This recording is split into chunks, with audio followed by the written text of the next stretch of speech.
तो यहाँ पर देख लीजिए, पहला प्रश्न आया हुआ था आपसे कि केवल आम्लक रसायन के दौरान किसका सेवन वर्जित है। तो भोजन जो है नहीं करना है, यानी अन्न का सेवन वर्जित है, दुग्ध का सेवन आपको करना है। 1 वर्ष तक आपको केवल दुग्ध आहार पर और आंवले पर रहना है। ठीक है, किस पर? दूध पर और आंवले पे रहना है। तो इसमें से यही प्रश्न आते हैं, कोई इसमें कठिनाई वाली बात नहीं है। संवत्सरम पयोवृत्ति गवाम मध्य वसेत सदा, तो गवाम मध्य वसेत सदा ये भी जो है इम्पोर्टेंट है।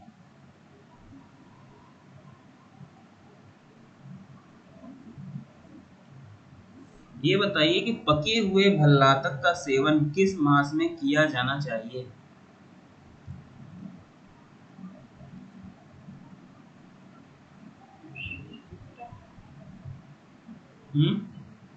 शुचि शुक्र सह सहस्य तप तपस्य मधु माधव।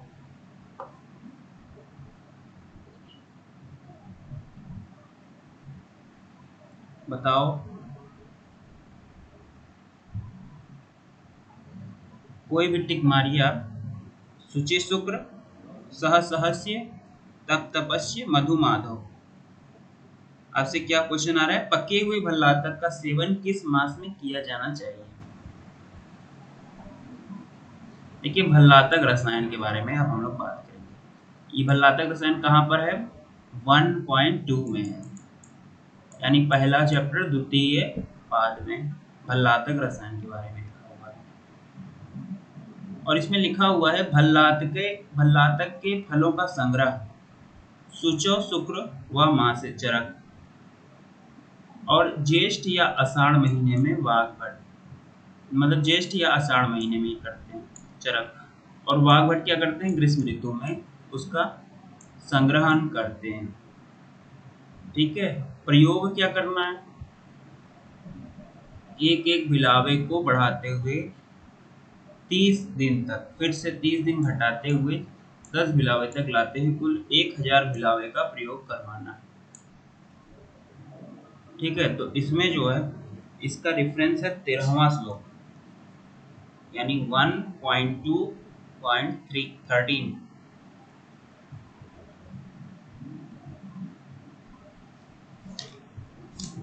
इसके श्लोक में आप लोग को भल्लातक रसायन के विषय में बताया गया। भल्लातक के 10 योग इंपॉर्टेंट है भल्लातक से रिलेटेड, इसमें पूछे जाते हैं कौन सा नहीं है। ठीक है, और ये जो महीने की यदि बात कर रहे हैं, कौन से महीने में लिया जाता है, तो ये सहस्य महीने में लिया जाता है।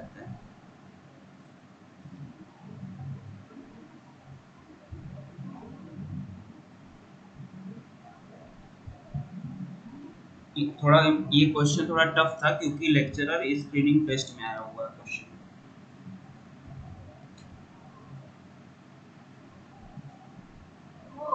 इसको सूची शुक्र में हम संग्रहण करते हैं और लेते हैं हम इसको सहसहस्य। हाँ, लेते हैं सहसहस्य में।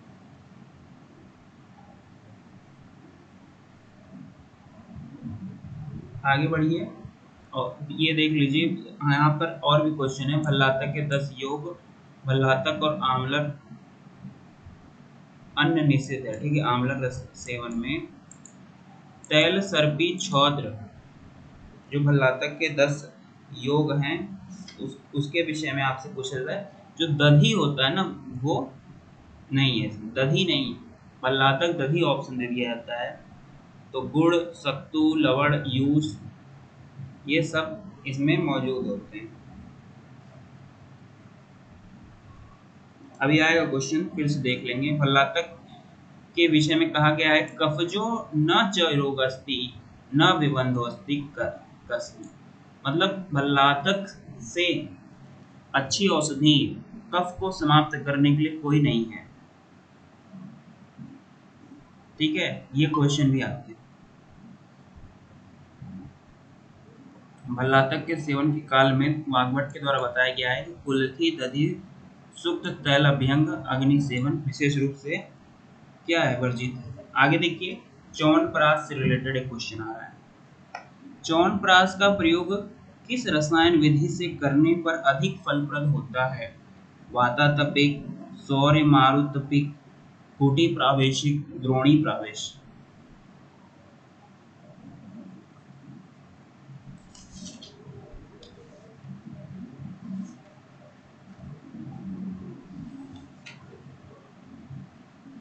बताओ।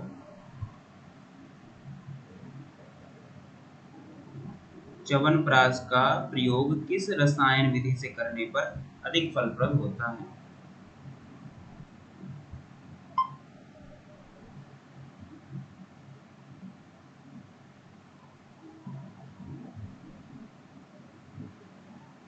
तो इसका आंसर रहेगा कुटी प्रावेशिक।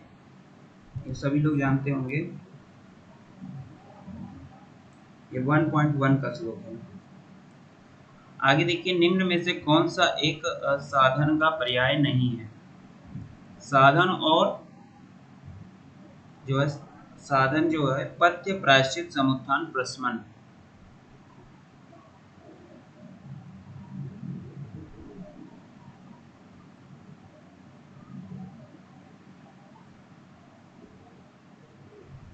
तो यहाँ रिपीट कर दीजिए। क्या हुआ? रिपीट कर दीजिए। ठीक है। तो यहाँ पर आप लोग ये देख लीजिए कि च्यवनप्राश का जो क्वेश्चन था उसमें हमने क्या किया, च्यवनप्राश का प्रयोग किस रसायन विधि से करने पर अधिक फलप्रद होता है? ये 1.1 का श्लोक है, क्वेश्चन है 1.1 का।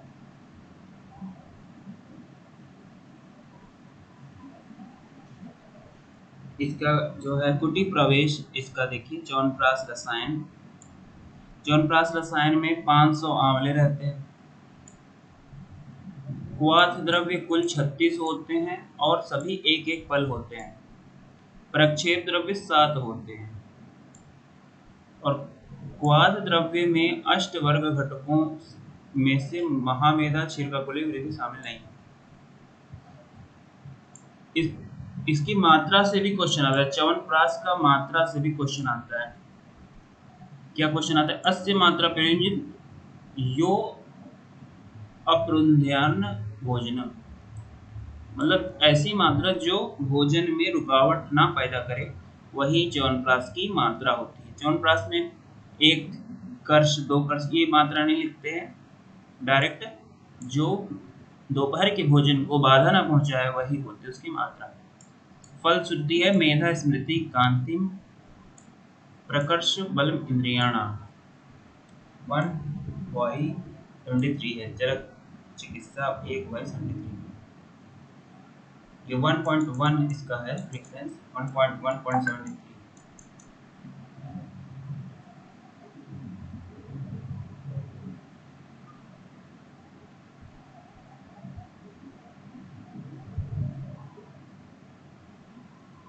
चिकित्सा जो पर्याय होते हैं, एक श्लोक आप लोगों को याद करवाया गया था, पथ्य, प्रायश्चित, प्रशमन, ये क्या है?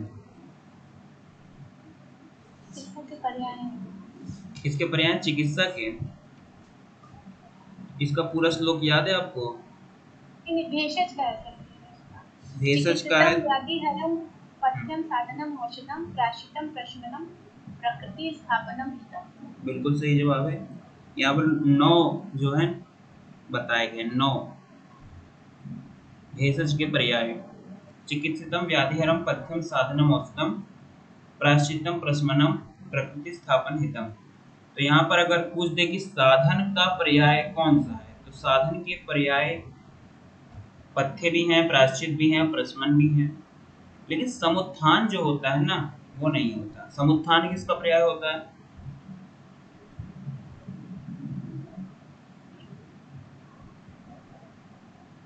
निदान का होता है। ये बताइए कि शिलाजतु की सेवन की उत्तम मात्रा कितनी बताई गई है?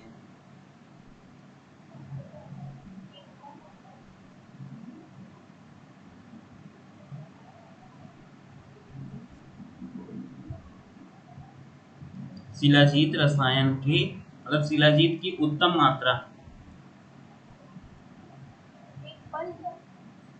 हाँ, एक पल है, बिल्कुल सही जवाब दिया आपने। एक पल की मात्रा, शिलाजतु रसायन। तो शिलाजतु रसायन की जो मात्रा बताई गई है, प्रवर मात्रा एक पल, मध्य मात्रा आधा पल, अवर मात्रा एक कर्ष। ठीक है, या 1/4, 1/4 पल कर दीजिए। ठीक है, 1/4 पल कर दीजिए या वन वन कर्ष लिख दीजिए, बात वही रहती है। अब यहाँ पर हम लोग बात करेंगे शिलाजीत रसायन के विषय में क्या क्या क्वेश्चन और आते हैं। ठीक है, और क्या क्या आते हैं। तो और क्वेश्चनों में यदि बात करें तो सबसे इम्पोर्टेंट है कि लौह शिलाजतु का वर्ण कैसा होगा। तो गुग्गुल का भाष गुग्गुल की तरह होगा। स्वर्ण शिलाजतु का कैसा होगा, जपा पुष्प निभम होगा। ठीक है, जपा पुष्प निभम। एक ऐसा शिलाजीत का भेद बताइए जो उष्णवीर्य होता है। ताम्र। ताम्र वाला उष्णवीर्य होता है। देखो ये इम्पोर्टेंट है। एक ऐसा बताइए जो मीठा होता है, यानी विपाक जिसका मीठा होता है, विपाक। रजत शिलाजतु का जो विपाक है वो मीठा है। अब यहाँ पर रस से भी संबंधित क्वेश्चन यहाँ पर आते हैं कि कटुक कौन सा है। तो रजत जो है कटुक है, लेकिन विपाक जो है मधुर है इसका। अब यहाँ पर बात की जाती है दोषों पर कार्य की। तो कौन सा शिलाजतु कौन से काम करता है। तो स्वर्ण शिलाजतु वात पित्त पे काम करता है, वात पित्तज। रजत शिलाजतु कफज पित्तज। ताम्र शिलाजतु कफ के विकारों में दिया जाता है, और लौह शिलाजतु तीनों में दिया जाता है। तो आपसे पूछा जाता है कि सबसे बेस्ट कौन सा शिलाजीत है, तो आप क्या आंसर देंगे। लौह शिलाजतु सबसे बेस्ट है। क्यों बेस्ट है। दोष हरण है। क्यों क्यों। दोष हरण है। हाँ, तीनों दोषों का समन करता है। त्रिदोष सामक, त्रिदोष सामक है। तो इसका श्रेष्ठता का क्रम भी आपसे पूछा जा सकता है कि तो स्वर्ण, रजत, ताम्र और लौह, यानी ये इससे ज्यादा, ये इससे ज्यादा, ये इससे ज्यादा, उत्तरोत्तर श्रेष्ठ है। स्वर्ण वाला सबसे खराब शिलाजतु माना जाता है, रजत वाला उससे कम खराब है, ताम्र वाला उससे कम, लौह वाला उससे कम। तो शिलाजीत के विषय में जो जितनी महंगी धातुएं हैं वो उतनी बुरी धातुएं होंगी, मतलब उतने मतलब उसकी क्वालिटी कम रहेगी। कई लोग आंसर डाल देते हैं कि स्वर्ण शिलाजीत ज्यादा इम्पोर्टेंट होता है। शिलाजीत जो जो है स्वर्ण वाला होगा वो ज्यादा बेस्ट है, लेकिन ऐसा नहीं है। लौह शिलाजतु सबसे बेस्ट है क्योंकि त्रिदोष सामक। अब यहाँ पर बेस्ट की बात करना मतलब लाजमी नहीं है यहाँ पर, क्योंकि मान लो किसी को रोग हो वातज पित्तज, और वहां पर मैं लौह शिलाजीत दूं तो आप बोलेंगे नहीं ये ट्रीटमेंट नहीं है। समझ में आ रहा है। जहाँ जिसकी जरूरत है वो ना बेस्ट हुआ, लेकिन फिर भी हम दोषों के अनुसार इसकी श्रेष्ठता बताते हैं। एक पल, आधा पल और 1/4 पल, ये इसकी मात्रा है। और इसका दिन है 3 सप्ताह और 1 सप्ताह। अब फलश्रुति में है, ये देखिए, जरा व्याधि प्रशमनम, देह दाढ़ करम परम, मेधा स्मृति करम धन्यम, क्षीरासि तत्प्रयोजय।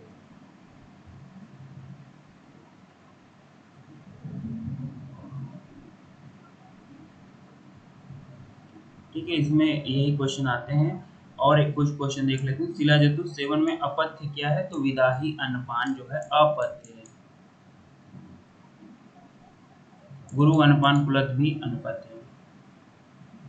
शिलाजतु प्रयोगेषु विदायिनी गुरुणी च, वर्जयेत् सर्वकालम तु कुलत्थानाम परिवर्जयेत्। कुलत्थ भी परिवर्जन कर दीजिए।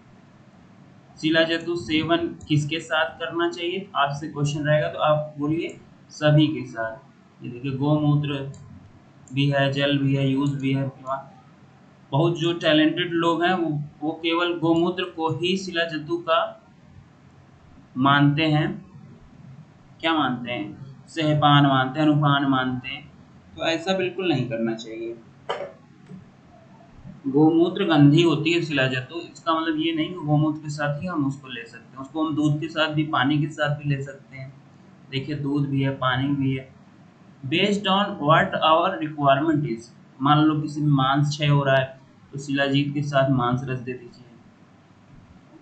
ठीक है, ये सारी चीजें हैं। फलश्रुति न सुवस्ति रोगो भुवि साधिरु शिलाएं यम न जयेत प्रशाय। तो ये जो है फलश्रुति के मतलब ऐसा कोई दुनिया में रोग नहीं है जो शिलाजीत से ठीक न किया जा सके। आगे बढ़ते हैं हम लोग।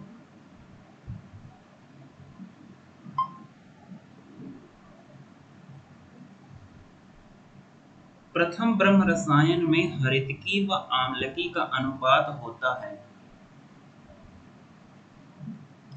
बताओ।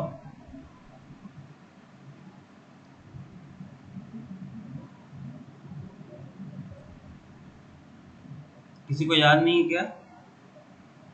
ये तो बहुत ही आसान क्वेश्चन। हाँ, 1:3। तो प्रथम ब्रह्म रसायन जो है बहुत इंपॉर्टेंट है और उसमें एक एक 1:3 होता है। इसके बारे में देख लीजिए। हरितकी 1000, आम्लकी 3000, यही क्वेश्चन आते हैं। अब इसमें कौन कौन से पंचमूल डले हैं वो भी क्वेश्चन आता है, और कौन सा नहीं डला है ये भी आता है। तो लघु पंचमूल, बृहद पंचमूल, जीवनी पंचमूल, मध्यम पंचमूल और तृण पंचमूल। याद करना है कैसे कैसे? तो लघु को याद करो, बृहद को याद करो और मध्य को याद करो एक साथ, और जीवनीय पंचमूल और तृण पंचमूल अलग से याद कीजिए। ठीक है, तो लघु पंचमूल, बृहद पंचमूल और मध्यम पंचमूल तीनों है इसके अंदर। तृण और जीवनी पंचमूल भी है। अब यहाँ पर हम लोग बात करेंगे कितनी मिश्री, कितनी तिल तेल, कितने गोघृत, कितनी मधु डली गई है इसमें। तो मधु जो है 2.5 है, तिल तेल कम है, गोघृत ज्यादा है। क्योंकि आपको क्या अच्छा लगता है, घी खाना अच्छा लगता है या तिल तेल खाना अच्छा लगता है? तो घी घी खाना अच्छा आपको ज्यादा लगता है, इसीलिए इसका जो है प्रमाण है 3 आढ़। 3 आढ़ घी, 2 आढ़ तिल तेल, और इन दोनों का जो एवरेज है वो मधु इसमें मिली हुई है, 2 होल 1/2 आढ़।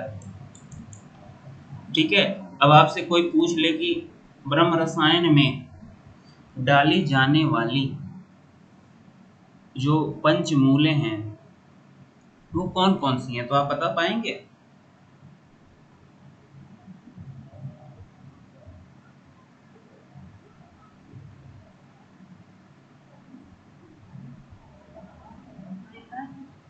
मध्य, जीवनी और फिर से बताइए, फिर से बताइए। लघु पंचमूल, बृहद पंचमूल, मध्यम पंचमूल, तृण पंचमूल और जीवनी। बिल्कुल सही जवाब है। तो ये जो है तीनों ही, ये 3 पंचमूल हो गए, लघु बृहद मध्यम जीवनी और तृण, ये जो है।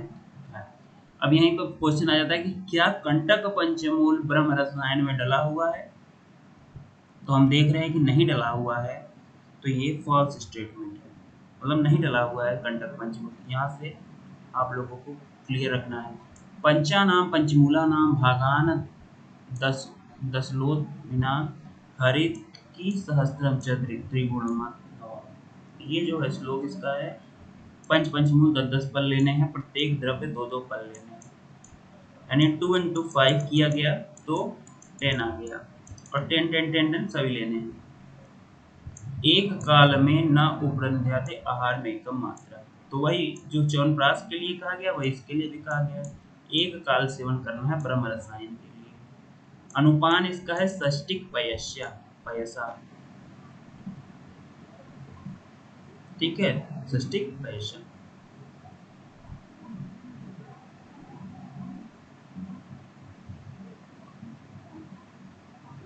तो आगे बढ़ते हैं हम लोग। और सबसे इम्पोर्टेंट बात यह है कि पहले ब्रह्म रसायन में स्वर्ण भस्म नहीं डली है, लेकिन द्वितीय ब्रह्म रसायन में देखिए, ब्रह्म रसायन द्वितीय में स्वर्ण भस्म डली हुई है। ठीक है,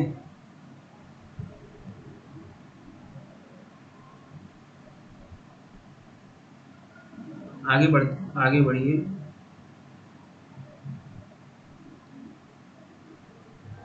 बाधन व संबाधन किसके भेद हैं?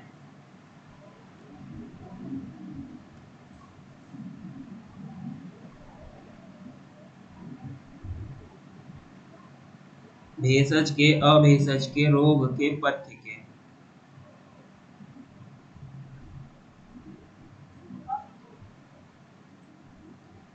बाधन और सानुबाधन जो होते हैं वो रोग होते हैं। तो रोग है तो भेषज तो होगा नहीं, अभेषज होगा। तो अभेषज के पर्याय हैं। देखिए, अभेषज के भेद होते हैं बाधन और सानुबाधन। इसके लिए क्या डेफिनेशन दिया गया था? आप लोग वीडियो देख रहे हैं कि नहीं? आप लोग लग रहा है वीडियो ही नहीं देख रहे हैं। केसियन और इसके लिए क्रोनिक बीमारियां, यानी केसियन एक जहर है, एक्यूट पॉइजन, और ये क्रोनिक डिजीजेस। सानुबाधन, ये कभी कभी क्वेश्चन आपसे डायरेक्ट पूछ देगा कि क्रोनिक बीमारियों को किसके अंतर्गत रखा जाता है, तो आपको सानुबाधन पर टिक करना होगा।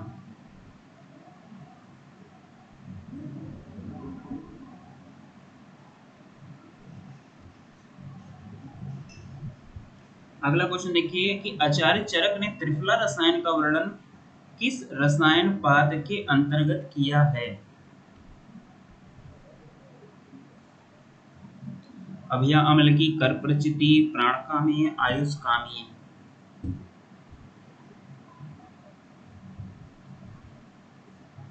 आंसर दीजिए आप लोग। कर प्रचिति। बिल्कुल सही जवाब है, कर प्रचिति में ही इसका वर्णन मिलता है। देखो, त्रिफला रसायन के बारे में क्या क्या क्वेश्चन पूछे जाते हैं, मैं एक साथ आप लोग को बता देता हूँ। त्रिफला रसायन के विषय में क्वेश्चन आते हैं आपसे कि त्रिफला रसायन, त्रिफला में 3 फल होते हैं। कौन कौन से? विभीतकी, आम्लकी और हरितकी। तो विभीतकी, आम्लकी और हरितकी जो है, इसको एक ट्रिक बनाइए, VAH। VAH ट्रिक बनाए तो विभीतकी 2 है, आम्लकी कितना है? 4 है, और हरितकी जो है 1 है। तो 241, VAH 241। अब इसमें क्वेश्चन आता है कि भोजन के पूर्व, भोजन के बाद और भोजन के जीर्ण होने पर। तो देखिए, भोजन के पूर्व जो है 2 विभीतकी का सेवन करना चाहिए। पूर्व है, ये भोजन के बाद है, और ये जीर्णांते यानी जीर्ण के बाद। तो हरितकी का सेवन जीर्ण होने के बाद करना है, 1 हरितकी। भोजन करने के बाद आम्लकी 4 लेने हैं, लेकिन आम्लकी जो 4 लेने हैं ना, वो घृत और मधु से लेने हैं। आंवले को डायरेक्ट नहीं लेना है, घृत और मधु के साथ लेना है।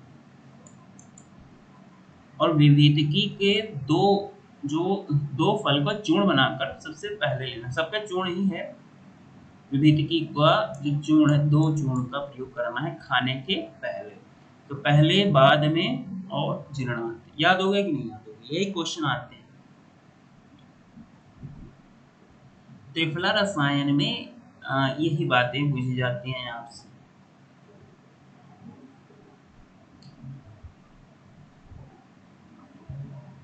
तो यहाँ पर देख ले त्रिफला रसायन चतुर्थ, त्रिफला व सभी धातुओं की भस्म, स्वर्ण भस्म, वज्र पिपली वायवडंग मधु सर्पी लवण जो है इसका चतुर्थ रसायन के बारे में बताया जा रहा है, सभी धातुओं की भस्में।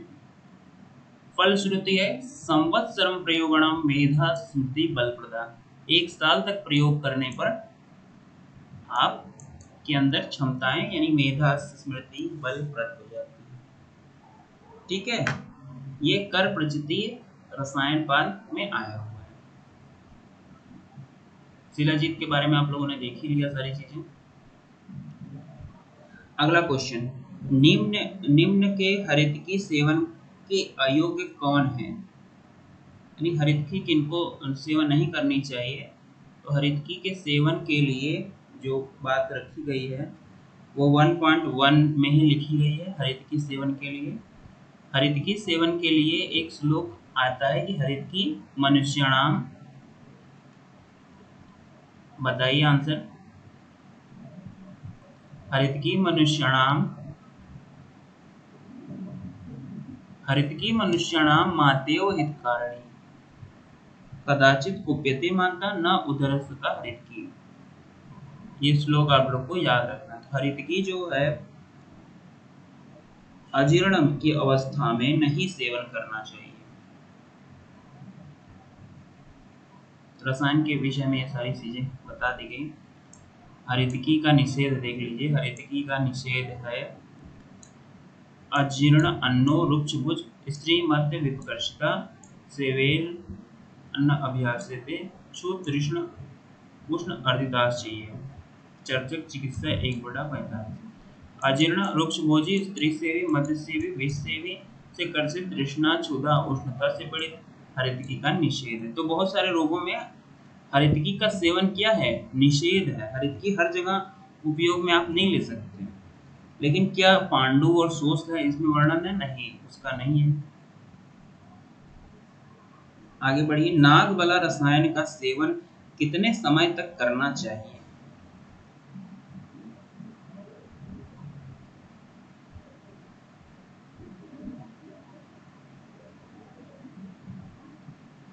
यहाँ पर एक और बात देख लीजिए कि हरितकी और आम्लकी में क्या अंतर होता है। तो हरितकी और आम्लकी दोनों गुणधर्म समान है, किंतु हरितकी उष्णवीर है, आम्लकी शीतवीर है, बस यही डिफरेंस है। आम्लकी शीतवीर, हरितकी उष्णवीर है।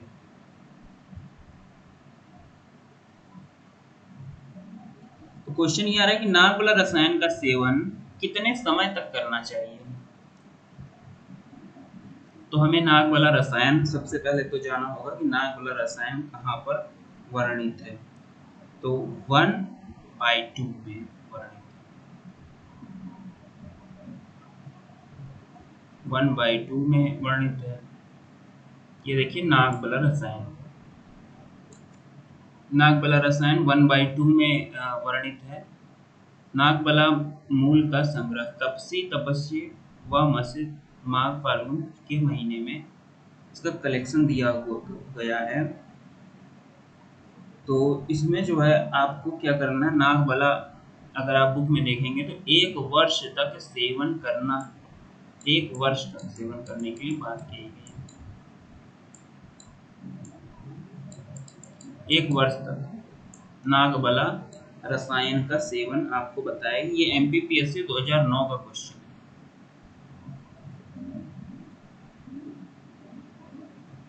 अगला क्वेश्चन देखिए, प्रशमन किसका पर्याय है, वैद्य का, भेषज का, द्रव्य का या वनस्पति का। प्रशमन जो है भेषज का पर्याय है। पिपली रसायन का प्रयोग बलवान में करना चाहिए। हाँ, अब ये क्वेश्चन आ गया कि पिपली रसायन का सेवन बलवान में, मध्य बल वाले में, अवर बल वाले में किस प्रकार सेवन करना चाहिए। तो सबसे पहले तो आप लोग को ये समझना होगा कि पिपली रसायन का प्रयोग कहाँ बताए, तो कर प्रचिति में बताया गया है। पिपली रसायन आ गया। पिपली रसायन और वर्धमान पिपली रसायन 2 प्रकार के रसायन होते हैं। तो सबसे पहले नॉर्मल पिपली रसायन की यदि बात करें तो ये देखिए, भावना पिपलिया किंसुक क्षार भाविका।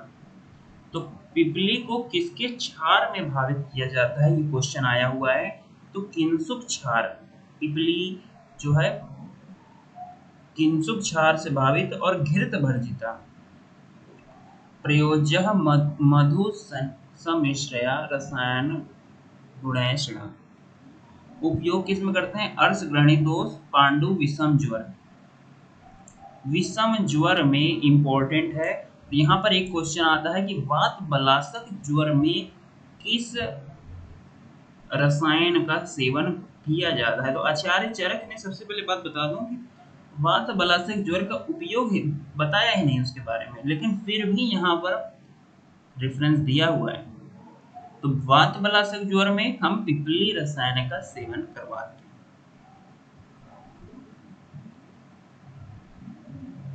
ठीक है, इसमें कोई समस्या की बात नहीं है। विषम ज्वर, वात बलासक ज्वर, पिपली रसायन, इसमें किंसुक क्षार भाविता और घृत भर्जिता इंपॉर्टेंट। प्रातः 3, भोजन से पूर्व 3 और भोजन के पश्चात 3 पिपली का सेवन करना करें। तो इसमें मैं बता दूं आप लोगों को कि किसके साथ लेना चाहिए। तो जो बलवान व्यक्ति है ना,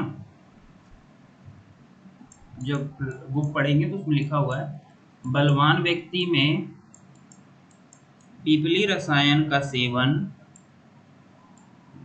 किसके साथ करना चाहिए, नहीं मतलब किस फॉर्मेट में करना चाहिए, तो आएगा कल्प फॉर्म में। मध्यम बल वाला है तो हाँ क्वाथ में करना चाहिए। हीन बल वाला है तो, या अवर बल वाला है तो चूर्ण के फॉर्म में कराना चाहिए। बिल्कुल सही। तो ये 3 फॉर्म का सिस्टम है पिपली रसायन।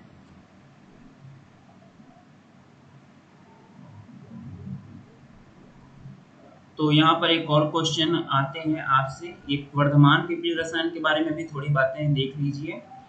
एक फल श्रुति का क्वेश्चन यहाँ पर आता रहता है बार बार कि ब्रिंहणम स्वरम आयुष्यम प्लीहोदर विनाशनम वयस्य स्थापनम मेधा पिपली नाम रसायनम। तो ये जो है प्लीहोदर विनाशनम शब्द को टिक कीजिए, और पी इसमें भी है और पी इसमें भी है, प्लीहोदर विनाशनम। तो वर्धमान पिपली रसायन चला जाएगा। ठीक है, तो वर्धमान पिपली रसायन, प इसमें भी प इसमें भी है, तो भूलिएगा मत, यही ट्रिक है और कोई ट्रिक नहीं होती। पहले दिन 10 पिपली दूध के साथ प्रयोग करें, दूसरे दिन क्रमशः 10 पिपली बढ़ाते हैं, तत्पश्चात 11वें दिन से 10-10 पिपली घटाते हुए इस प्रकार 1000 पिपली का प्रयोग इस रसायन में किया जाता है। टोटल 1000 है, एक दिन में 1000 कभी नहीं लिया जाता, टोटल 1000 बोला जाता है। तो चरक ने रसायन हेतु बताया है और कश्यप ने इसको राजक्षमा में बता दिया है। वर्धमान पिपली रसायन का जो प्रयोग है ये किसमें, राजक्षमा में बोला है। अच्छा, एक क्वेश्चन बताइए आप लोग कि भल्लातक किस रोग में श्रेष्ठ है। वातज रोग में, पित्तज रोग में, कफज रोग में, कफज में। हाँ, ये क्वेश्चन देखिए, बिहार पब्लिक सर्विस कमीशन काय चिकित्सा रोग विज्ञान में आया हुआ है। चरक अनुसार किस शिला जतु का प्रयोग मधुर विपाक मधुर होता है। रजत का बिल्कुल सही जवाब। ब्रिंहणम स्वरम आयुष्यम प्लीहोदर विनाशनम, ये किसके लिए कहा गया है।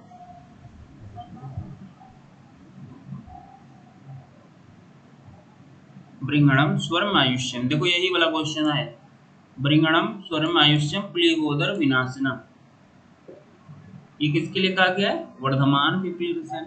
अब ये हम कैसे कह सकते हैं कि ये पिपली रसायन नहीं है, ये वर्धमान पिपली रसायन है। तो देखो प्लीहोदर विनाशनम, तो यहाँ उदर भी शब्द है, लेकिन यहाँ पर भी देखियो जो है इसमें क्या है, इसमें प्लीहा रोग नहीं है, इसमें पांडु रोग है। तो पांडु रोग भी प्लीहा से रिलेटेड होता है, बट प्लीहोदर प्लीहा जो है बढ़ जाती है जब हम पाल्पिटेशन वगैरह करते हैं हाथ से अपने। प्लीहा जब बढ़ जाती है तो उसमें क्या है, वर्धमान पिपली रसायन से बेस्ट, बट पांडु में आप पिपली रसायन दे सकते हैं। आगे देखिए, ये वर्धमान पिपली रसायन चला जाएगा, ये भी बिहार पीएससी का क्वेश्चन है। त्रिफला रसायन में आम्लकी का प्रयोग करना चाहिए।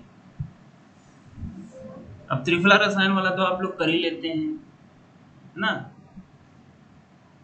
आम्लकी, विभीदकी और हरितकी। तो आप मुझको बताइए त्रिफला रसायन में आम्लकी का सेवन कैसे करना चाहिए और कब करना चाहिए।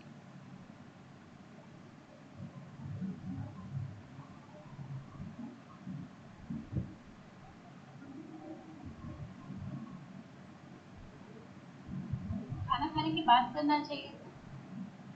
हाँ बिल्कुल सही, खाना खाने के बाद करना चाहिए। और कितनी आम्लकी लेनी चाहिए? 4 आम्लकी। 4 आम्लकी। ये बताइए कि विविधकी का सेवन कैसे करना चाहिए? भोजन के बाद। भोजन के पहले है। हाँ, विविधकी का भोजन के पहले है।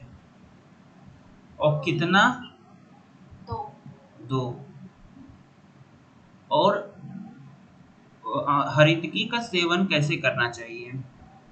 जीर्णांते है और एक ही। जीर्णांते और एक है, बिल्कुल सही जवाब आपने दिया। कोड वर्ड क्या है इसका? मतलब VAH। VAH 241, बस VAH 241। अब जब V है तो भोजन के पूर्व ही तो होगा, A है तो भोजन के बाद होगा, और H है तो भोजन के पच जाने पर। वो तो और भी ये टाइम टाइम का इसमें लय भी है, देखो टाइम का इस तरह से बढ़ रहा है टाइम। तो इस कोड को आप लोग याद रखेंगे, त्रिफला में कभी गड़बड़ी नहीं होगी। त्रिफला रसायन हो गया। आगे बढ़िए, चिलाजतु के साथ निम्न में से किसका सेवन निषिद्ध है? लघु अन्न, विदाही अन्न, तिक्त अन्न, अम्ल अन्न। विदाही अन्न। हाँ, ये क्वेश्चन जो है AMO 2014 में क्वेश्चन आया हुआ था, विदाही अन्न। कुटी प्रावेशिक विधि से किसका प्रयोग वृद्ध पुरुष को भी युवा बना देता है? हाँ, च्यवनप्राश में ही कुटी प्रावेशिक विधि है, याद रखिएगा। और च्यवनप्राश जो है च्यवन ऋषि को बनाया था। किसको बनाया था? च्यवनप्राश ने च्यवन ऋषि को जवान किया था। चरक मतानुसार परम ओजस्कर है। परम ओजस्कर शब्द किसके लिए आया है? अचार रसायन की। बिल्कुल नहीं, ऑप्शन ही नहीं है अचार रसायन। ऑप्शन है इंद्र रसायन, मेद रसायन, ब्रिंगणी गुटिका और पिपली रसायन।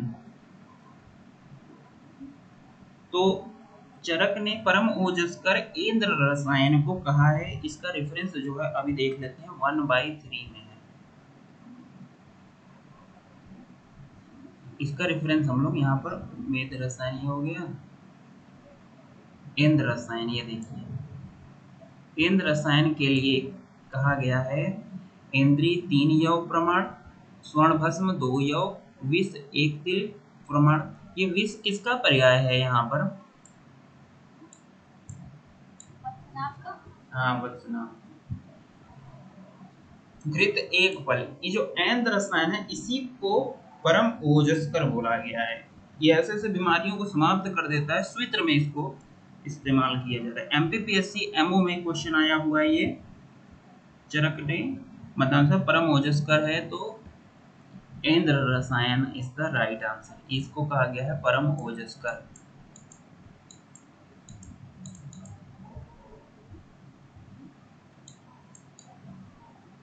आगे देखिए, स्वस्थ ओजस कर चिकित्सा है अंतः परिमार्जन, निदान परिवर्जन, रसायन वाजीकरण, सत्वा वजय। स्वस्थ ओजस कर किंचित किंचित आर्तस्य रोगनो। तो स्वस्थ ओजस कर क्या है? अंतः परिमार्जन, निदान परिवर्जन, रसायन वाजीकरण, सत्वा वजय।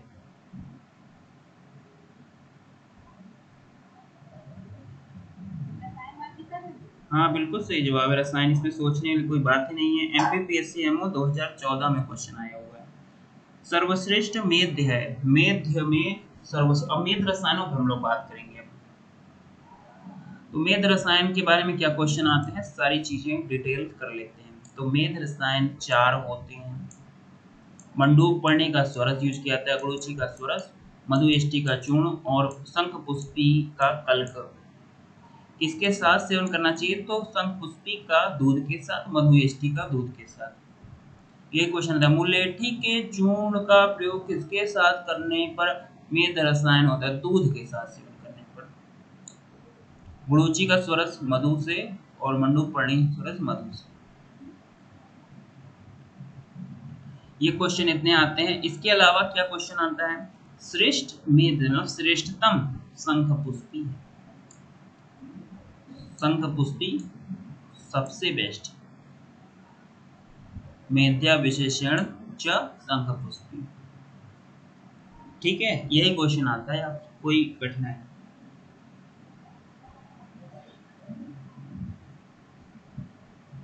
निम्न में से कौन सा शब्द चिकित्सा का पर्याय नहीं है? प्रतिविध, प्रकृति स्थापन, साधन, प्रायश्चित।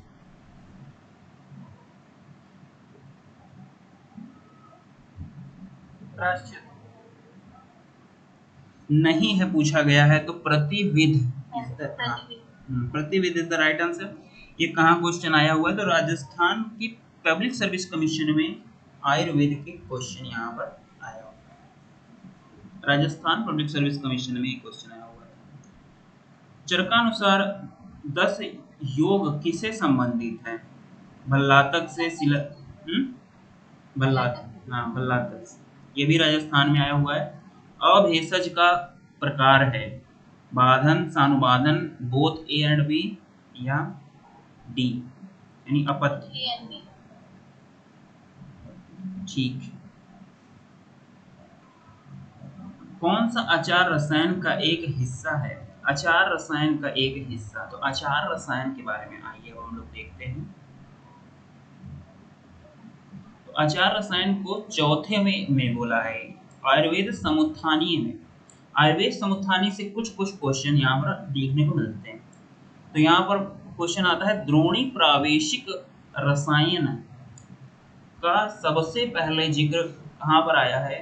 तो द्रोणी प्रावेशिक। एक होता है देखो कुटी प्रावेशिक, एक होता है वातातपिक, एक ये भी द्रोणी प्रावेशिक भी एक प्रकार का है। तो ये चौथवें में आया है, फोर्थ वाले में। इसमें क्या है? 9 औषध का दूध के साथ 6 माह तक सेवन। 9 औषध ये है। इसमें देखो सोम का भी प्रयोग किया गया है। सोम को क्या बोला जाता है, याद है आप लोग को? सोमो नाम औषधि राजा, औषधियों का ये राजा है। ठीक है, औषधि का राजा है सोम। हिमालयी औषधियां ये सारी, ये नॉर्मल औषधियां नहीं, बहुत तगड़ी औषधियां हैं। इसमें ब्रह्मसूर्चला, आदित्य पर्णी, नारी, काष्ठगोधा, सर्पा, सोम, पद्मा, अजा, नीला, इनका जो है चूर्ण कप करके दूध के साथ सेवन 6 महीने तक द्रोणी प्रावेशिक आया। हम लोग क्या कर रहे हैं? आचार रसायन के बारे में बात कर रहे थे। तो आचार रसायन जो है श्रेष्ठ रसायन आचार रसायन, क्योंकि इसमें कोई रसायन का प्रयोग है ही नहीं। रसायन श्रेष्ठ है पारद। आचार रसायन वास्तव में एक प्रकार का मानसिक रसायन है, जिसमें रसायन औषध के प्रयोग के बिना भी केवल सद्वृत्त व सदाचार एवं पालन से भी शरीर व मन पर रसायनवत प्रभाव पड़ता है। ठीक है, आचार रसायन एक मानसिक चिकित्सा के अंतर्गत है। इसमें सद्वृत्त और सदाचार पालन में रसायन का ही आपको बेनिफिट मिलेगा। लेकिन आपसे पूछा जाता है कि आचार्य रसायन में कौन सी शामिल दो द्रव्य हैं, तो क्षीर और घृत। यह क्वेश्चन आपसे पता नहीं क्यों बार बार पूछा जाता है।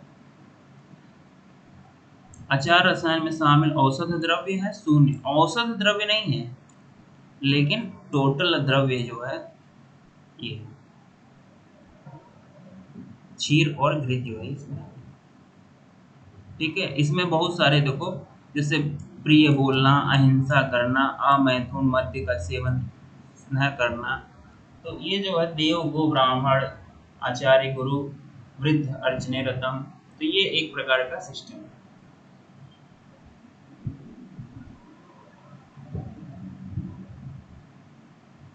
आगे बढ़िए।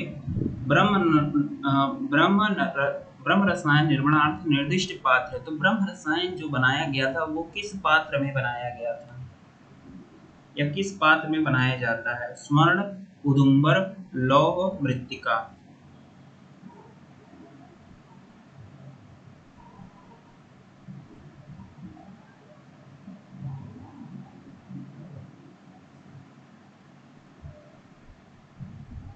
बताइए कौन से पात्र में, बहुत इंपॉर्टेंट क्वेश्चन है। बहुत सारे बच्चे टिक कर देते हैं मृत्तिका पर, लेकिन आपको याद होना चाहिए कि उदुम्बर में यूज किया जाता है। ब्रह्म रसायन निर्माणार्थ निर्दिष्ट पात्र है, तो उदुम्बर है इसका पात्र।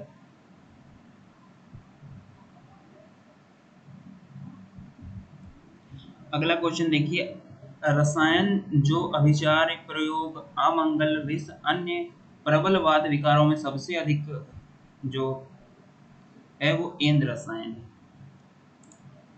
यहाँ पर देखिए कुछ बातें लिखी गई हैं कि विद्या अध्ययन समाप्त होने पर वैद्य को द्विज संज्ञा दी जाती है, उसका मन ब्रह्म सत्व आर्य सत्व में आवेष्टित हो जाता है। विद्या अध्ययन पूर्ण हो जाने पर वैद्य का दूसरा जन्म कहलाता है। तो यहाँ पर देखिए कई क्वेश्चन यहाँ से आते हैं कि वैद्य जन्मना होता है या वैद्य कर्मणा होता है, तो आपका क्या मत है, वैद्य क्या होता है?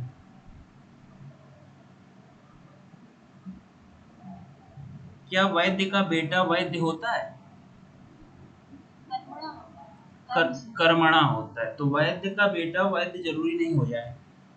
वैद्य का बेटा तभी वैद्य बन जाएगा जब वो काम करे बढ़िया, जब वो डॉक्टरी पढ़ाई करे, वरना सब बेकार हो जाएगा सिस्टम ही उसका।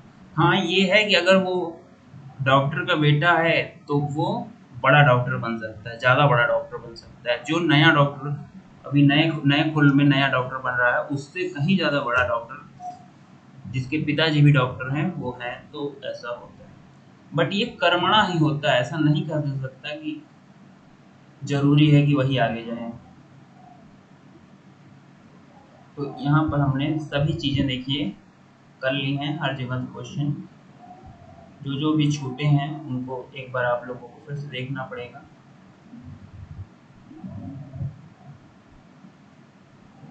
तो चलिए फिर आज की क्लास हम लोग यहीं तक रखते हैं, और इस पर डिस्कशन हम लोग एक दिन और करेंगे, मतलब कल सुबह की क्लास में भी कर सकते हैं। आप लोग सुबह क्लास कर सकते हैं कि नहीं बताइए, जो अभी प्रेजेंट है, जो भी सुबह कर सकते हैं 7 बजे। और लोग बोलिए। तो कर लेंगे, लेकिन मतलब हमेशा के लिए नहीं कर पाएंगे। अच्छा अच्छा ठीक है, तो देखते हैं, तो मैं आपको टाइम शेड्यूल दे देता हूँ। तो ऐसी जो है, चलिए फिर नेक्स्ट क्लास में मिलते हैं।